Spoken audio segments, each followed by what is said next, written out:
മാരാരിക്കുളം വടക്ക് ക്ഷീരോത്പാദക സഹകരണ സംഘത്തിന്റെ ആഭിമുഖ്യത്തിൽ സബ്സിഡി കാലിത്തീറ്റ വിതരണവും ക്രിസ്തുമസ് ന്യൂ ഇയർ ആഘോഷവും സംഘടിപ്പിച്ചു. കഞ്ഞിക്കുഴി ബ്ലോക്ക് പഞ്ചായത്ത് ക്ഷീരകർഷകർക്ക് സബ്സിഡി നിരക്കിൽ ഒരു ചാക്ക് കാലിത്തീറ്റയ്ക്ക് ഒരു ചാക്ക് സൗജന്യമായി വിതരണം ചെയ്യുന്നുണ്ട്. ബ്ലോക്ക് പഞ്ചായത്ത് പദ്ധതികൾ ഉൾപ്പെടുത്തിയാണ് സബ്സിഡി നൽകുന്നത്. സബ്സിഡി കാലിത്തീറ്റ വിതരണവും ക്രിസ്തുമസ് പുതുവത്സരാഘോഷവും block panchayat president V Mohanan ഉദ്ഘാടനം ചെയ്തു. പഞ്ചായത്ത് അംഗം മാലൂർ ശ്രീധരൻ അധ്യക്ഷത വഹിച്ചു. സംഘം പ്രസിഡന്റ് അനിൽ വെള്ളശ്ശേരിൽ സ്വാഗതം പറഞ്ഞു. ക്ഷീരവികസന ഓഫീസർ ആശ പദ്ധതി വിശദീകരണം നടത്തി. ബ്ലോക്ക് പഞ്ചായത്ത് അംഗം അനിതാ തിലകൻ ക്രിസ്തുമസ് പുതുവത്സര സന്ദേശവും സംഘം സെക്രട്ടറി സ്മിത നന്ദിയും പറഞ്ഞു.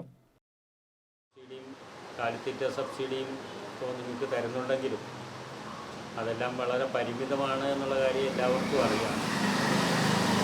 കാരണം ക്ഷീരകർഷകർ ഈ മേഖലയിൽ പിടിച്ചു നിൽക്കണം. പിടിച്ചു നിന്നാൽ മാത്രമേ പാലുൽപാദനം വർദ്ധിപ്പിക്കാൻ കഴിയത്തുള്ളൂ. പാലുൽപാദനം കുറഞ്ഞു വരുന്ന ഒരു സ്ഥിതിയിലേക്ക് വരും കാര്യം.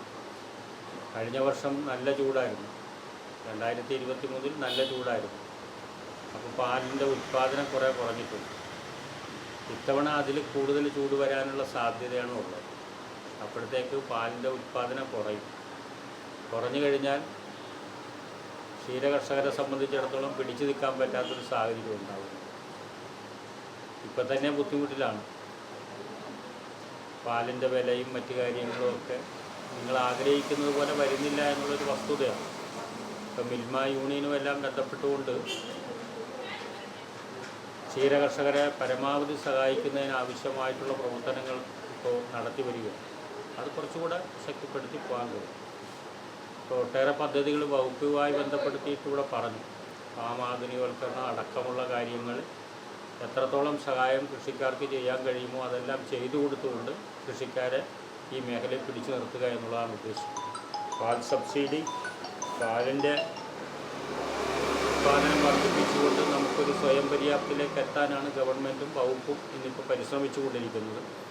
പല ഘട്ടങ്ങളിലും പല കാരണങ്ങളാൽ ആ നിലയിലേക്ക് എത്താൻ നമുക്ക് കഴിയുന്നില്ല എന്നുള്ളതാണ് വസ്തുത. ഇപ്പോൾ പശുക്കളെല്ലാം വാങ്ങിച്ചു കൊടുക്കുക എന്നുള്ളതൊരു പ്രധാനപ്പെട്ട കാരണം. പശുവിൻ്റെ എണ്ണം വർദ്ധിച്ചാൽ മാത്രമേ പാലുൽപാദനവും വർദ്ധിക്കത്തുള്ളൂ.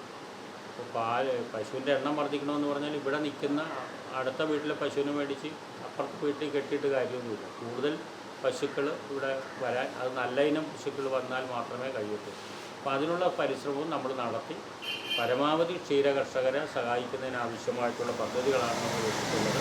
അതിൻ്റെ ഭാഗമായിട്ടാണ് ഇപ്പോൾ ഇതും ബ്ലോക്ക് വെച്ചിട്ടുള്ളത്. ഇപ്പോൾ ഗ്രാമപഞ്ചായത്തിൻ്റെതായിട്ടുള്ള വരും പരമാവധി ഇപ്പോൾ ബാക്കി ഇനിയിപ്പോൾ അവസാനമാകുമ്പോൾ ഉള്ള തുക നമ്മൾ ചെലവഴിക്കപ്പെടാത്ത തുകയുണ്ടെങ്കിൽ അതും കൂടെ ക്ഷീരകർഷകർക്ക് കൊടുക്കാനാണ് ഞങ്ങൾ ഉദ്ദേശിക്കുന്നത്. അപ്പോൾ പരമാവധി സഹായം ചെയ്തുകൊണ്ട് ക്ഷീരകർഷകരെ പിടിച്ചു നിർത്തുക എന്നുള്ളതാണ് ബ്ലോക്ക് പഞ്ചായത്ത് ആഗ്രഹിക്കുന്നത്.